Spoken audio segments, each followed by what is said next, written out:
রান্নার গ্যাস নিয়ে উদ্বেগের মাঝে বেআইনি গ্যাস সিলিন্ডার মজুতের অভিযোগে অভিযান চালিয়ে পুলিশ একজনকে গ্রেপ্তার করেছে। উত্তর 24 পরগনার গোপালনগর থেকে একজনকে গ্রেপ্তার করা হয়েছে। বিস্তারিত বলবেন আমাদের প্রতিনিধি সমীরণ পাল, রয়েছেন টেলিফোনে। সমীরণ,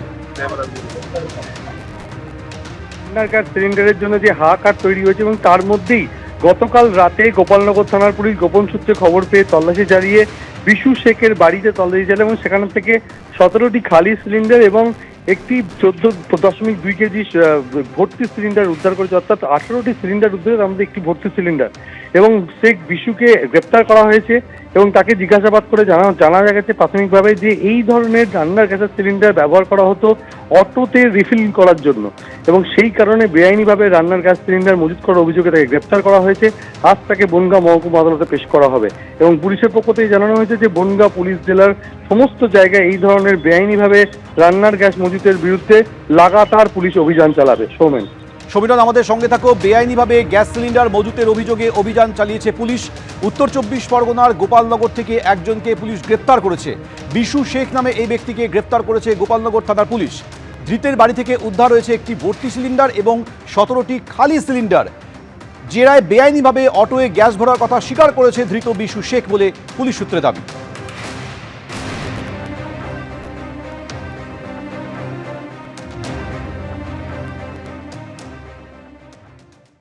পশ্চিম এশিয়া যুদ্ধের আঁচ এবার লাগতে শুরু করেছে আম জনতার ঘরে। গ্যাস সিলিন্ডারের জন্য অনেক জায়গায় কার্যত হাহাকারের পরিস্থিতি। গ্যাস সিলিন্ডারের আকালে একাধিক নামী রেস্তোরাঁ বন্ধের মুখে। বহু ছোট রেস্তোরাঁ বাধ্য হয়ে ফিরেছে কয়লার উনুনে। আর এই পরিস্থিতিতে গেজেট বিজ্ঞপ্তি জারি করে অত্যাবশ্যকীয় পণ্য আইন কার্যকর করেছে মোদী সরকার।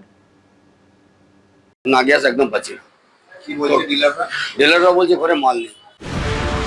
আমেরিকা ইসরায়েলের হঠাৎ ইরানকে আক্রমণ, পাল্টা ইরানের নাছোড় মনোভাব, প্রত্যাঘাত, সব মিলিয়ে সংকটে গোটা বিশ্ব। বাঙালির ঘরে বাজারে চায়ের দোকানে এখন আলোচনা হরমুজ প্রণালী নিয়ে, ট্রাম্প নেতানিয়াহু খামেনেইকে নিয়ে, যুদ্ধবাজ কট্টরপন্থী দখলদারদের নিয়ে। তার কারণ বাঙালির হেসেলে আগুন লাগিয়ে দিয়েছে পশ্চিম এশিয়ার যুদ্ধ।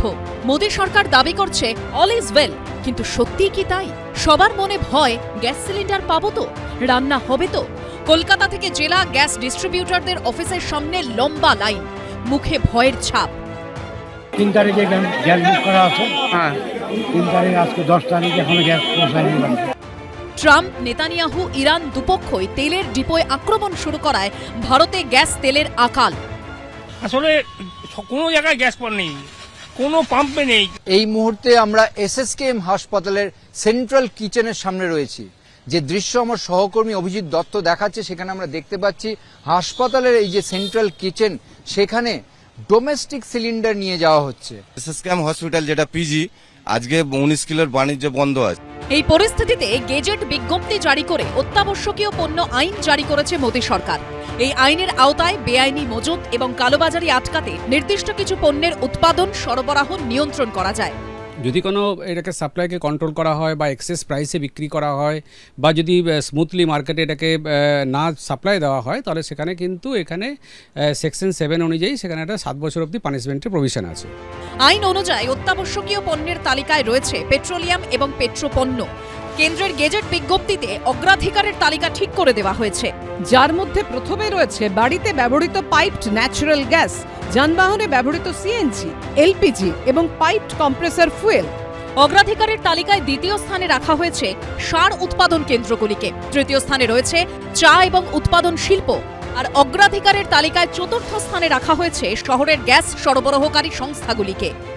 বাস্তব পরিস্থিতিতে আপনি দেখবেন অনেক মানুষ গ্যাস পাচ্ছেন না, ফ্যামিলি মেম্বার্স বেশি থাকে, বাচ্চা আছে, তার জন্য হয়তো তাকে বেশি করে গ্যাস ব্যবহার করতে হয়। তাদের ক্ষেত্রে একটুখানি অবস্থা আমি বলবো খুব খারাপ হবে। এবং সরকারের যদি, প্রশাসনের যদি নজরদারি ঠিকঠাক না থাকে এবং সেটা যদি রাজ্য সরকার, কেন্দ্রীয় সরকার উভয়ে হাত ধরাধরি করে না করতে পারে, তাহলে কিন্তু ওই কালোবাজারিদেরকে আপনি এসমা জারি করেও ঠেকাতে পারবেন না এবং মানুষের যে কষ্ট, সেই কষ্টটাকে আপনি লাঘব করতে পারবেন না। ভারতের যত জ্বালানি লাগে তার 80 থেকে 85% আমদানি করতে হয়, আর তার মধ্যে আবার প্রায় 85% আসে হরমুজ প্রণালী থেকে। তার জেরে এখন হাহাকার। পরিস্থিতি কি আরো খারাপ হবে? কিভাবে সামলাবে কেন্দ্র? এরই মধ্যে ভারতের বিমান যাত্রীদের ওপরও চাপ বাড়ল।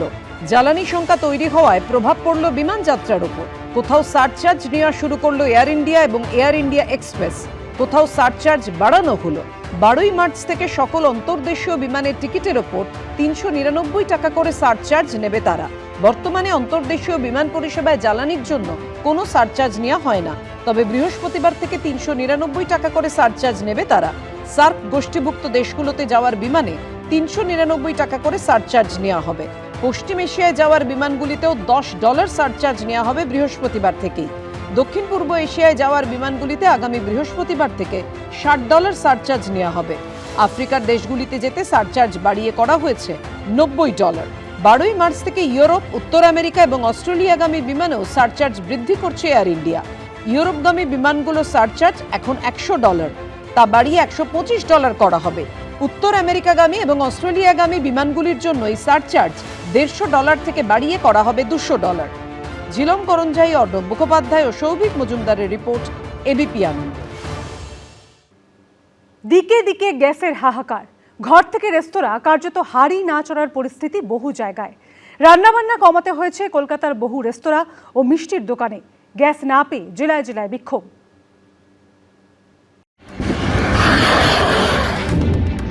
যুদ্ধে জ্বলছে পশ্চিম এশিয়া, আর ভারতে এখন গ্যাস সিলিন্ডারের আকাল।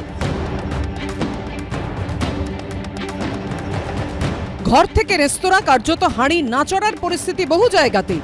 কলকাতায় বলরাম মল্লিক, রাধারমন মল্লিকের আউটলেট রয়েছে 18টি। সিলিন্ডারের আকালের জেরে কমাতে হয়েছে উৎপাদন। আগামী দিনে ঠিক কি হবে বুঝে উঠতে পারছেন না সংস্থার কর্তারা।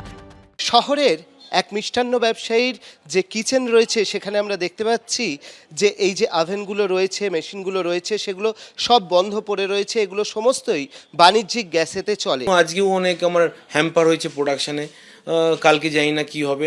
এখন আর কি পার ডে একটা সমস্যার মুখে পড়েছি, পার ডে একটা যুদ্ধ লড়তে হচ্ছে আমাদের। ফুয়েল বলতে আমাদের কাছে এলপিজি, তো এলপিজি আজ যদি বন্ধ হয়ে যায় তাহলে ব্যবসা তো বন্ধ হয়ে যাবে। সিলিন্ডারের আকালের জেরে চাপের মধ্যে শহরের নামী রেস্তোরাঁ মেনল্যান্ড চায়নার কর্মকর্তারাও।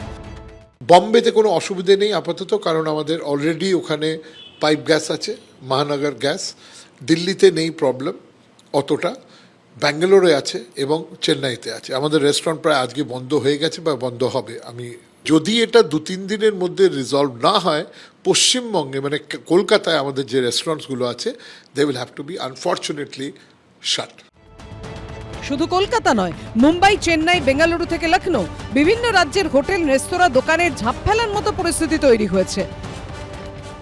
10-12 दिन के बाद तो ऐसा लग रहा है कि जैसे युद्ध यहाँ यूपी में चालू हो गया। अब हम लोगों को गैस की किल्लत इतनी हो गई है कि लगता है कि होटल करे या ना करे।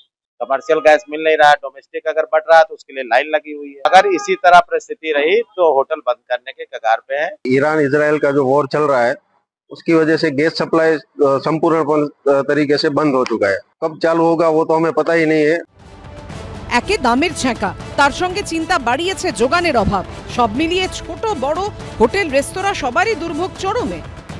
এত ক্রাইসিস যে আজকে বুক করলে 7 দিন পরে পাচ্ছি। একটা দোকান বন্ধ করে খাওয়া বন্ধ হয়ে যাবে তোমার বাড়িতে। আমার 3টে ব্রাঞ্চ, মধ্যে 2টো বন্ধ রেখেছি।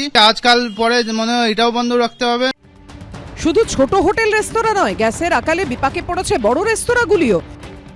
কোভিড যেরকম ফেস করেছিলাম, মেনুটাকে হয়তো একদম ছোট করে দেবো, পুরো মেনু চালাতে পারবো না আমরা। কিছুদিন পরে হতে পারে সাপ্লাইটা বন্ধ হয়ে যাবে, ওটা নিয়ে আমরা চিন্তা করছি, প্ল্যানিং করছি কি করব আমরা। গ্যাসের আকালে আতঙ্কিত সাধারণ মানুষ। রান্নার গ্যাস না পেয়ে মাথাভাঙায় গ্যাসের ডিস্ট্রিবিউটরের অফিসে বিক্ষোভ দেখান গ্রাহকরা। পরিস্থিতি এমন উত্তপ্ত হয়ে ওঠে যে ছুটে আসে পুলিশ। সমস্যা বিশাল, কাজকর্ম বাদ দিয়ে রোদ্র মতো দাঁড়ায়। গ্যাস নাই, এখন বুক ডেট পাল্টা হয়ে গেছে। 15 দিন পর হইতো আগে, এখন সেটা 25 দিনের মাথায় বুক হয়। সরকারি সূত্রে বলা হয়েছে, বিভিন্ন রেস্তোরাঁ সংস্থার সঙ্গে কথা বলে তাদের এলপিজি সরবরাহের সমস্যা বোঝার চেষ্টা করা হচ্ছে। অভিযোগ শোনার জন্য সরকার 3 সদস্যের একটি কমিটি গঠন করেছে। কমিটিতে রয়েছে আইওসি, এইচপিসিএল এবং বিপিসিএল এর এক্সিকিউটিভ ডিরেক্টররা। এই কমিটি প্রয়োজনীয়তা অনুসারে সরবরাহের অগ্রাধিকার নির্ধারণ করবে। এবিপি আনন্দ। এবিপি আনন্দ, এগিয়ে থাকে, এগিয়ে রাখে।